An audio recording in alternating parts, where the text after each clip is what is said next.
I'm going to demonstrate how to start knitting in the magic loop. What you'll need is a long cable needle or long circular needle. Maybe, I think the shortest I would recommend is around a 32 inch. And then it can be as long as you like. If you have longer ones, that's no problem. That's the beauty of the magic loop, is that you can knit almost as many stitches as you need to for a small circumference, a hat, a sleeve, a sock, with whichever circular needle you have on hand, as long as it's not too short. So I've cast on some stitches here for a baby sock, and after you cast on the stitches, cast on one extra. So I'm going to go ahead and add one extra one, and that's for the joining part. We won't continue with that stitch, we'll just use it for joining and then it will be gone.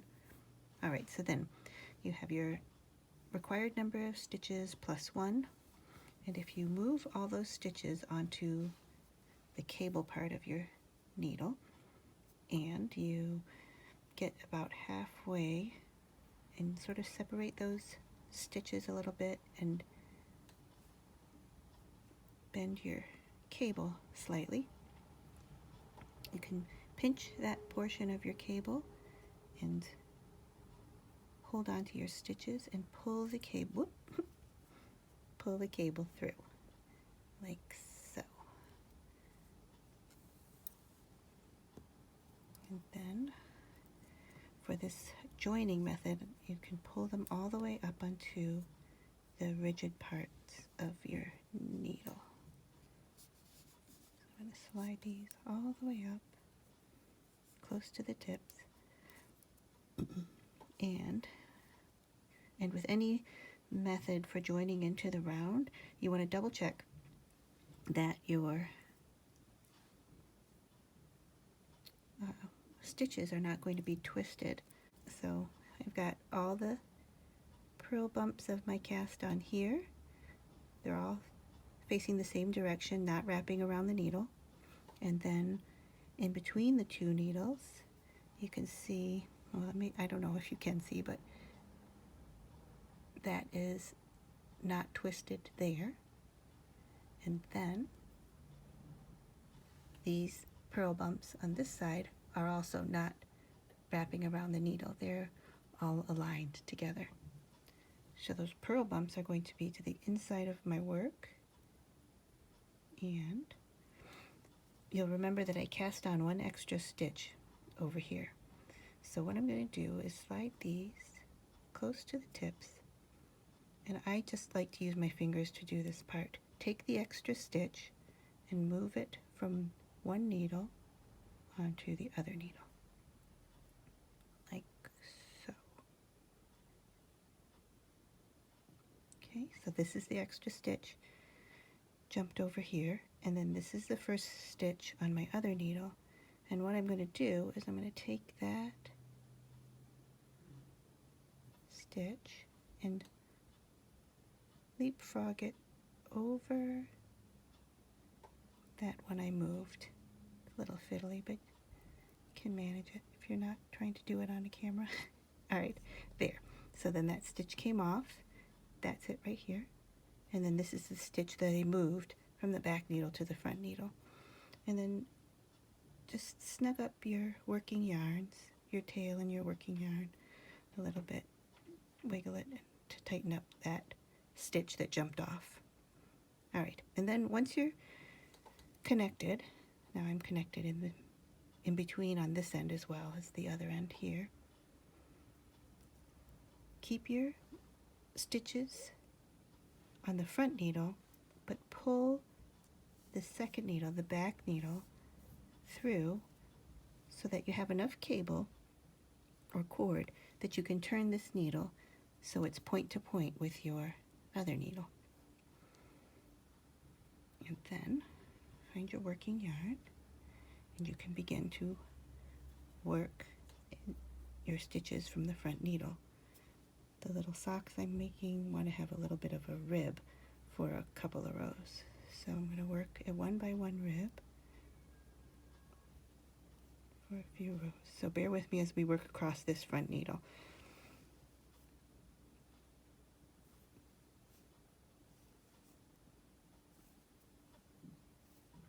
Oop, I split my yarn.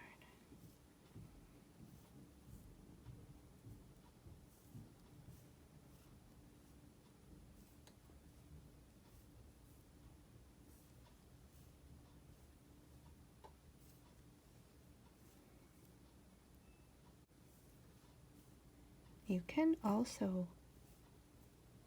join your knitting on a magic loop into the round and skip that part about the leapfrog, and your join will work just fine. It might leave a little bit of a gap that you'll need to sort of close up. If you do just decide that you want to knit away and not use a joining method, you might not need that extra stitch that I cast on in the beginning. All right, so here I am. I'm going to work the last stitch of the front needle. All my stitches are now on this other needle. For one moment, I'm going to drop this needle that was in my left hand, turn my work, like so, and then pull the cable so that I'm now drawing up the emptied needle, and then I'm going to slide those unworked stitches onto that needle. Then I'm going to pull through this cable so that I have enough cable here to fold the needle back so I can do some more knitting. So bring that to the back, scooch these up front, and start my ribbing again. Now this first row is going to feel kind of loose and a little insecure. You can pull up, after you get a couple of stitches on the needle, pull your working yarn a little bit to tension up those first stitches to make the front and the back snug together right here at the join. That will help with laddering, and it will just help make everything feel a little less loose and floppy. And the first couple times you try magic loop, consider those your practice tries. I think for a long time I did not enjoy magic loop because it felt so insecure at this beginning point. But the more you practice it, just like anything, it will start to feel a little bit better, and you'll gain confidence. All right, so let me get to the end of this needle with my ribbing, and I'll set down the work so you can see what's happened.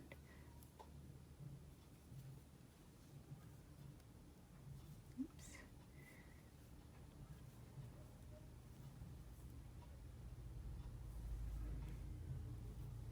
Oh, before I stop this row, I just want to show you how this looks as I'm working it. So as you're working your piece, the loops look like this. There's your working project in the middle, and then half of the stitches are on the soft part of your cable,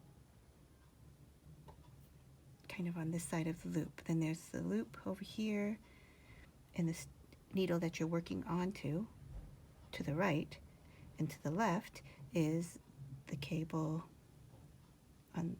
that's attached to the yarn that you're working from. So it kind of looks like it has big floppy ears. That's what's nice about the magic loop, is that you can have your tiny bit of circular knitting in the middle, and it doesn't matter how long the ears are of your circular needle. All right, so I just finished getting this half of the stitches onto my right hand needle, so I'm ready to turn around again, and then pull the cord that's attached to the recently emptied needle. Pull the cord so that the stitches are on that rigid part.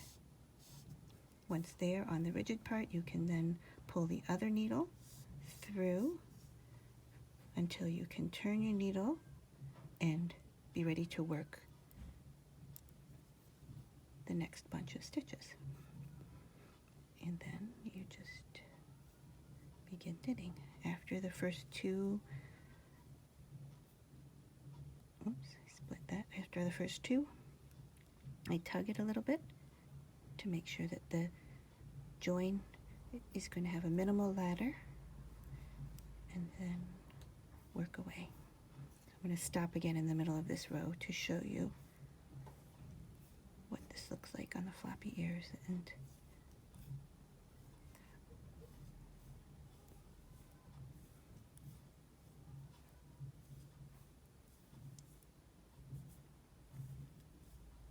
alrighty, so there's my small circumference of knitting there, and the other half of the stitches is on this part of the cable here. I've got one big loop, stitches that I just worked, then this other big loop with holding the stitches that I'm going to work for the rest of the row. And that's what it looks like this. Alright, so let me finish this and we'll do another transition from one half of the stitches to the other.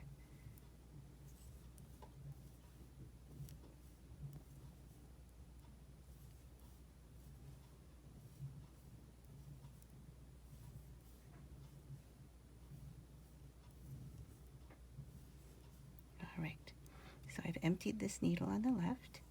I've got my stitches recently worked on the right needle. Turn this around. Pull the cable of the emptied needle through until the stitches start to come up onto that needle. Once they're on there, you can pull the full needle through until your point can be point to point and ready to work away. You'll develop a rhythm with this and it will get quicker. And of course, at first, just like anything, you want to just take that part slowly and think through it.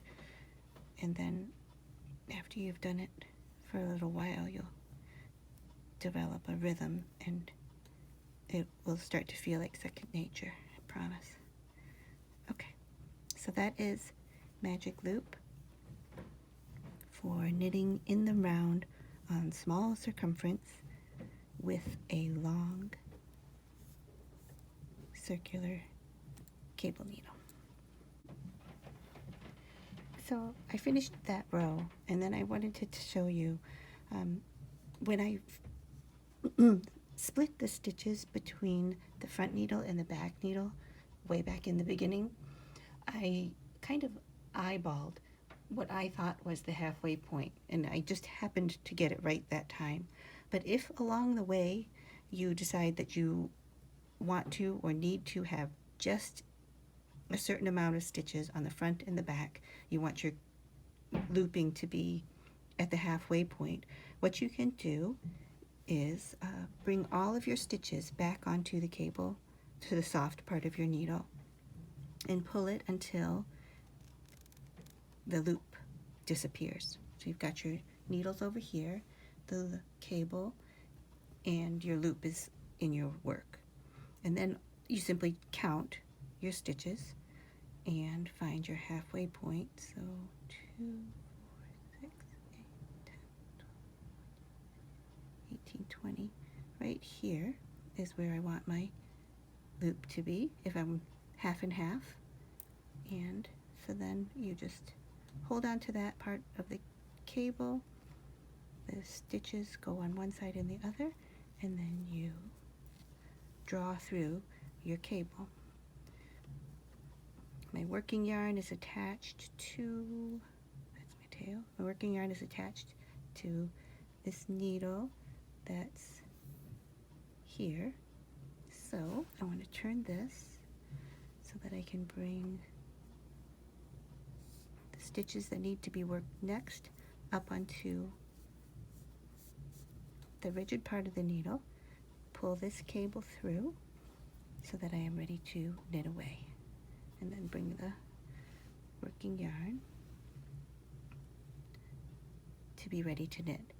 One thing that happens often with magic loop or the transition from one double pointed needle to the next double pointed needle is that the working yarn gets wrapped around the needle or the cable from transitioning. So just keep in mind that you ideally, so that you don't have any extra yarn on your transitions, you want to have the working yarn coming from the back needle stitch straight to the front. Sometimes what might happen is that your working yarn might roll over the top here, and then you start working away. You might not even notice that you've got this wrapped over here, and then you just start working away on the stitch. You won't notice maybe until you go to count your stitches and you have extra, or your ribbing, if you're doing ribbing, is off. All of a sudden you have this odd stitch. So if you come to that, if you come to this odd stitch, you've accidentally wrapped it and you didn't notice, you can let it drop. Just when you come to the knitting on the other side, for instance, it will look like it's a stitch, but it won't be anchored on anything. Let me turn this around and I'll show you what I mean. So it will look like this. And instead of working that, bring it to the tip of the needle. It will be at the tip of the needle like this. It'll be wrapped over at the tip of the needle like this. Just let that fall. And it will be loose in the transition, but at that point, that's the only way to fix it. The only other way to fix it is to not let it happen. So when you are turning around and bringing your working yarn to the next bunch of stitches, so when you do make that transition, just for the until you get your rhythm, and you know that your rhythm includes checking for an extra wrap around your cable or your previous needle, just make it a habit of double checking that you're not wrapped around, that your working yarn is coming straight from that last stitch. If it comes around your cable like this, that's incorrect, and you're going to want to fix that if you haven't started knitting. If you've already started knitting across and you've come to it, when you get back around to the other side, just let it drop, and you'll have a little bit of a loose stitch on either side, and you can just take up that extra yarn when you block, or just when this, if it's especially a garment like a hat or a sock, it will get stretched and worked right out. So not to worry about it too much, but do kind of get into the habit of making sure your working yarn is coming straight from that last stitch, ready to work this next stitch. Keep it from wrapping around that needle or that cable. All right, thanks for watching. Have fun.